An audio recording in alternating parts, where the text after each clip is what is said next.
ये बुक लेकर आने का क्या मकसद है आपका? भारत का संविधान, अगर हमारी दीदी को न्याय मिलता है तो हमारी भारत के संविधान से मिलेगा, वरना किसी और से नहीं मिलेगा। हमारा देश संविधान के अकॉर्डिंग चल ही रहा होता तो हमारी दीदी को अब तक न्याय मिल चुका होता, ब्रजभूषण को गिरफ्तार कर लिया जाता।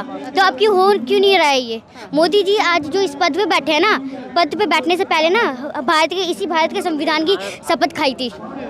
अब आप उन्हीं की कदर नहीं कर रहे, उन्हीं का आदर नहीं कर रहे हैं, ये कौन सी बात हो गई है आपकी? नमस्कार, आप देख रहे थे जनता लाइव। मैं हूं आप साथ रवीना। आज पूरे 31 दिन हो गए हैं जी, पूरा एक महीना आप बोल सकते हैं, जब महिला पहलवानें 23 अप्रैल को यहाँ जंतर मंतर पे अपनी गुहार लेकर आई थी और जंतर मंतर पर धरना धर के बैठ गई थी। और आज वही 23 मई है जब ये लोग एक महीना क्योंकि हो रहा है उसको दर्शाने के लिए, और अब तक जो न्याय की लड़ाई चल रही है, अब तक जो कोई कार्रवाई नहीं की गई है, जो आरोप प्रत्यारोप लग रहे हैं उसको हटाने के लिए और जितना समर्थन इनको मिल रहा है वो दिखाने के लिए आज इंडिया गेट पे कैंडल मार्च करने वाले हैं। शाम में 5 बजे कैंडल मार्च होने वाला है। तो और जो 28 को भी जो महापंचायत ने फैसला किया है कि नए संसद का घेराव करेंगे लोग या फिर महापंचायत महिलाएं करेंगी, उन सारी जानकारियों को जानने के लिए हमारे साथ सुदेश गोयल जी मौजूद है। मैम, पहली बात तो आज 31 दिन पूरे हो गए, किसी ने उम्मीद नहीं की होगी शायद कि इतना लंबा इन पहलवान बेटियों को यहाँ बैठना पड़ सकता है। आपको क्या लग रहा है? बिल्कुल नहीं सोचा था कि हमें 1 महीने से भी ज़्यादा यहाँ बैठना पड़ेगा। सिर्फ एक आरोपी को गिरफ्तार करने की मांग है, कोई नई मांग नहीं है। सिर्फ आरोपी को, और वो भी बलात्कारी को गिरफ्तार करना, तो देश का दुर्भाग्य कहूँगी। और कि जिन बेटियों ने तिरंगे की शान बढ़ाई, उन बेटियों को न्याय के लिए 1 महीने से भी 1 दिन ऊपर हो गया यहाँ सड़कों पर बैठी हुई हैं। और देश के जो हमारे मुखिया हैं वो पता नहीं विश्व गुरु बनाने की कोशिश है। कैसे विश्व गुरु बनेगा भारत? जिन बेटियों ने भारत की शान बढ़ाई दूसरे देशों में जाके, वो बेटियां न्याय की गुहार लगा रही है। दूसरे देशों तक ये बात पहुंच रही है और देश का मुखिया भ्रमण पे घूम रहे हैं। पहले चुनाव प्रचार में घूम रहे थे, अभी वहाँ से चुनाव प्रचार खत्म हो गया तो दूसरे देशों में घूम रहे हैं। उनको अपनी बेटियों की इज्जत की कोई परवाह नहीं है। जिन बेटियों को उन्होंने, मैं एक लाइन बोलूँगी प्रधानमंत्री जी के लिए, सुन ले भारत सरकार क्यों खड़ी अपराधी के साथ, सुन ले ए भारत सरकार क्यों दे रही अपराधी का साथ। जिसको भारत का गौरव बोला, जिसको परिवार की बेटी बोला, 1 महीने से बैठी हैं जंतर मंतर के दरबार।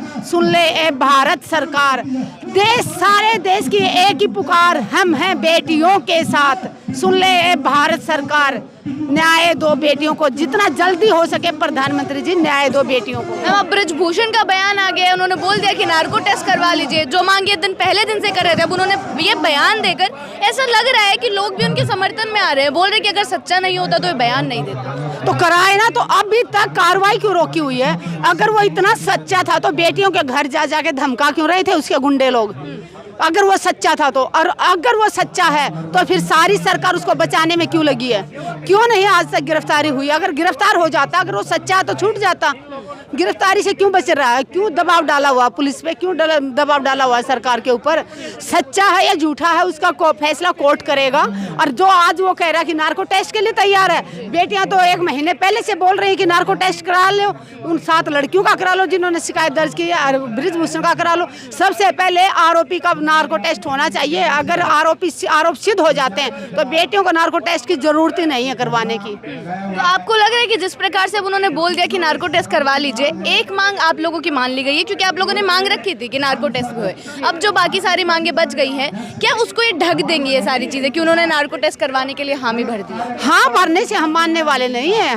जांच हो, नार्को टेस्ट हो, देश के सामने सच्चाई आए। बजरंग पुनिया ने बोला लाइव होना चाहिए। बंद कमरे में तो ये अपने ढपली अपना राग बजाएंगे, लाइव होना चाहिए। देश देखे कि कौन गुनहगार है और कौन दोषी है और कौन निर्दोष है। 28 तारीख को जो आप लोगों ने बोला है कि नए संसद का जिस दिन उद्घाटन होने वाला है, उसी दिन वहाँ पे महिला महापंचायत होगी, लग रहा है कि वो संभव हो पाएगा? ये हमारी पंचायतों ने फैसला लिया है, हम उनका सम्मान करते हैं। जो फैसला लिया वो सही है और हम उसका पालन करेंगे। लेकिन हम जिस प्रकार से उद्घाटन उसी दिन होगा, इतनी बड़ी चीज है, नया संसद देश को मिलने वाला। उद्घाटन में पहुँचने का हक महिलाओं का नहीं है? महिला 50% है देश में, वोट देती हैं अपना वो, तो क्या उनका हक नहीं है पार्लियामेंट में जाने का? पार्लियामेंट का उद्घाटन क्या देश के पीएम ही करें? मैं तो चाहूंगी कि देश की राष्ट्रपति महिला करे पर उसका उद्घाटन। अगर महिलाओं को सम्मान देते हो, ना कि नाम के लिए थोड़ी उसको राष्ट्रपति पद पे बिठाया गया है मैडम को, क्यों नहीं मैडम से उद्घाटन करवा रहे देश की पार्लियामेंट का? अगर सच में माताओं बहनों का सम्मान करते हैं तो राष्ट्रपति महोदया से उद्घाटन करवाएं उसका, और हम सारी मातृशक्ति उनके सम्मान में हम वहाँ जाएंगे। अच्छा, मतलब आपको लग रहा है कि हो पाएंगी जो चीज़ें आप लोगों ने प्लान किया 28 तारीख? देखिए जो हम लोग जो मातृशक्ति है जो कहती है वो करके दिखाती हैं। सरकार ने जितना जोर लगाना है लगा ले, उससे पहले सरकार आरोपी को गिरफ्तार कर ले, हम अपना फैसला बदलने के लिए तैयार हैं अगर आरोपी गिरफ्तार हो जाता है तो। हमारे साथ भीम आर्मी के कुछ लोग मौजूद हैं जो पहले से ही आ चुके हैं ताकि कैंडल मार्च में बढ़ चढ़कर हिस्सा लिया जा सके। हमारे साथ नन्ही निशु मौजूद है, आपको हम पहले भी इनसे रूबरू करवा सकते हैं।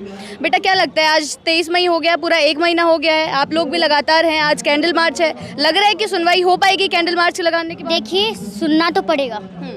जब तक हमारी दीदी को न्याय नहीं मिलेगा तब तक हम ऐसे ही आंदोलन करेंगे और सरकार को न्याय देना ही पड़ेगा। पदयात्राएं भी की आप लोगों ने पहले, आप पूरे समर्थन में हैं, चंद्रशेखर जी भी समर्थन में हैं, 4 दिन की पदयात्राएं हुई, अब कैंडल मार्च है, क्या लग रहा है देश से कोने कोने से लोग आएंगे आज के कैंडल मार्च में? देखिए, जो कहेगा हमारी दीदी को न्याय लो, जो महिलाओं के लिए लड़ता होगा वो ज़रूर आएंगे यहाँ पर।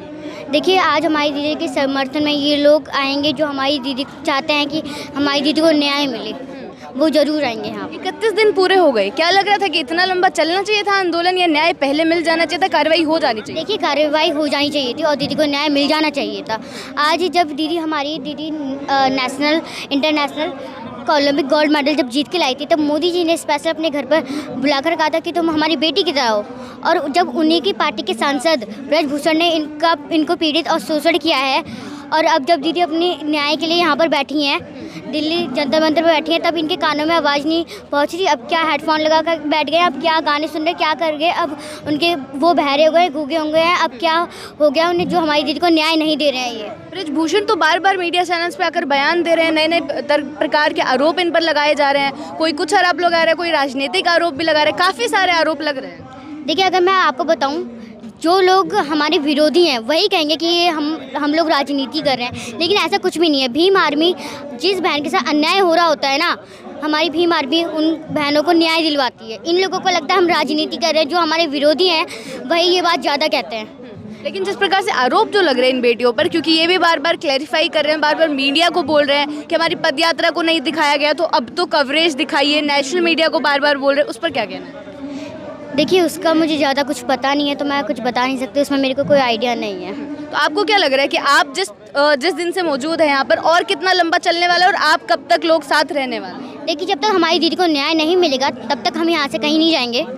हम दीदी का समर्थन करेंगे और यहाँ पर साथ ही साथ आंदोलन भी करेंगे। और ये बुक लेकर आने का क्या मकसद है आपका? भारत का संविधान, अगर हमारी दीदी को न्याय मिलता है तो हमारी भारत के संविधान से मिलेगा, वरना किसी और से नहीं मिलेगा।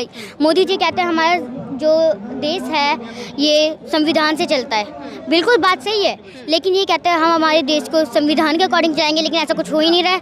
अगर हमारा देश संविधान के अकॉर्डिंग चल ही रहा होता तो हमारी दीदी को अब तक न्याय मिल चुका होता, ब्रजभूषण को गिरफ्तार कर लिया जाता। तो अब क्यों नहीं रहा है ये?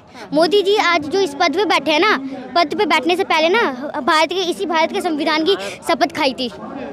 अब आप उन्हीं की कदर नहीं कर रहे, उन्हीं का आदर नहीं कर रहे हैं, ये कौन सी बात हो गई है आपकी? जी मैम, आपका क्या नाम है? एकता सिंह। जिस प्रकार से बोल रही है मैम कि भारत का संविधान लेके आज इनको यहाँ आना पड़ रहा है, क्योंकि इस संविधान के हिसाब से कोई काम नहीं हो रहा है, कोई कार्रवाई नहीं हो रहा है, आपको भी यही लग रहा है? बिल्कुल सही बात है, आप देख ही रहे होगे, अगर संविधान के दायरे में रह के काम हो रहा होता तो कब तक ये इंसाफ मिल गया होता। क्योंकि आपको ये भी पता होगा कि जब एक रेप और एक शोषण का जब केस लगता है तो सबसे पहले गिरफ्तारी की जाती है, पर यहाँ कुछ भी नहीं हुआ। ब्रजभूषण साफ साफ बोल रहे हैं कि नार्को टेस्ट करवा लीजिए, लेकिन शर्त भी रखी है साथ में कि विनेश फोगाट और बजरंग पूनिया का भी होना चाहिए। हाँ, तो वो लोग एग्री है ना इस चीज़ के लिए, उन्होंने मना कब किया है? वो लोग तो बोल रहे हैं करा लीजिए, हम तैयार हैं, फिर क्यों नहीं करा रहे हैं ये लोग? तो मेरा मानना ये है कि आप जल्द से जल्द इंसाफ दिलाइए, क्योंकि आज 1 महीना लगभग हो गया है और कोई भी सुनवाई नहीं हो रही है, यहाँ तक कि गिरफ्तारी नहीं हो रही है ब्रजभूषण की, क्योंकि ये तानाशाही सरकार है, ये कुछ भी नहीं सुन रही है। मेरा मानना ये है कि एक तो ये हमें एक जात का बोल के, कि जब हमारे किसान भाई भी बैठे तब भी इन्होंने एक जात का बोल के अपमानित कर रहे थे, आज जो हमारी बहनें बैठी हैं उनको भी एक जात का बोल रहे हैं। कभी ये बोलते हैं कि इनको विपक्षी पार्टियों ने बिठा दिया। अगर हमें विपक्षी पार्टियों ने बिठा दिया है तो आप यहाँ आकर देख लीजिए ना किस तरीके से हम यहाँ बैठे, हम यहाँ कितनी रात धूप में बैठे हैं, किस हाल में बैठे, क्या खा रहे क्या नहीं खा रहे, आपको कुछ भी नहीं दिखाई दे रहा, बल्कि आप तो अपने AC और महलों में बैठे हो, हवाओं में बैठे हो, आपको क्या दिख रहा होगा? यहाँ आकर देखिए तब आपको पता चलेगा कैसे क्या होता है। इन पहलवानों ने बीजेपी की महिला सांसदों को पत्र लिखे थे, उन पत्रों का कोई जवाब नहीं आ रहा है, ना कोई बयान आया है। क्योंकि ये सरकार गूंगी बहरी हो चुकी है, इससे कुछ भी दिखाई नहीं दे रहा है। और मैं जो बहनें हैं मैं तो ये भी बोलूँगी कि जितना जल्दी हो सके इंसाफ दिलाया जाए, क्योंकि बहुत टाइम हो रहा है। क्योंकि हम भी काफ़ी दूर से आ रहे हैं यहाँ बहनों का समर्थन करने, अपनी पढ़ाई छोड़कर, क्योंकि हमें भी तो अपनी पढ़ाई करनी है। ऐसे ही चलता रहेगा। आज तो इन बहनों ने अपना नाम कर लिया इसलिए यहाँ बैठ गए हैं। जो बहनें हैं जिनकी कोई पहचान ही नहीं है, तो उन बहनों का क्या होगा? मतलब यहाँ पे तो हर बेटी के साथ, फिर तो यहाँ इस देश में कोई बेटी सुरक्षित ही नहीं है। और ये एक और बेटी बचाओ बेटी पढ़ाओ का नारा लगा रहे हैं। तो मेरा तो मानना यह है कि ये नारा बदल के ये बोल देना चाहिए कि भाजपा के नेताओं से बेटियों को बचाओ, क्योंकि हमें खतरा बीजेपी के नेताओं से है। क्योंकि देख ही रहे होंगे तानाशाही सरकार हो रही है आए दिन, चाहे आप एमपी का केस देख लीजिए, चाहे यूपी देख लीजिए, चाहे राजस्थान देख लीजिए, कहीं भी देख लीजिए, बेटी कहीं भी सुरक्षित नहीं है। तो मेरा मानना यह है जो बेटी बचाओ बेटी पढ़ाओ का नारा लगा रहे हैं, इसको साइड में फेंक के बस ये बोल दीजिए कि बीजेपी के नेताओं से बेटियों को बचाओ, क्योंकि हम सुरक्षित नहीं है इस देश में। चलिए आखिरी सवाल आज के कैंडल मार्च से लेना चाहूँगी कि जिस प्रकार से आज 5 बजे कैंडल मार्च का आह्वान किया गया है, लेकिन पदयात्राएं पहले भी हो चुकी हैं, तो क्या लग रहा है किस प्रकार से अलग रहेगा ये वाला? ये कैंडल मार्च थोड़ा अलग रहेगा, क्योंकि यहाँ भीम आर्मी के कार्यकर्ता काफ़ी आएंगे। और भीम आर्मी हमारा समाज पार्टी का काम ये है कि जहाँ बहनों को शोषण होता है, जो पीड़ित आवाज़ उनको न्याय दिलाने का काम होता है। और आज कुछ अलग होगा, शायद हो सकता है सरकार भी कुछ सुनवाई करे। अगर सरकार कोई सुनवाई नहीं करती है तो ये आंदोलन ऐसे ही जारी रहेगा। हर गाँव हर शहर तक ये आंदोलन पहुँचेगा और हम अपनी बहनों को न्याय दिलाएंगे, क्योंकि भीम आर्मी पूरी मजबूती के साथ बहनों के साथ है। चलिए बहुत बहुत शुक्रिया आपका।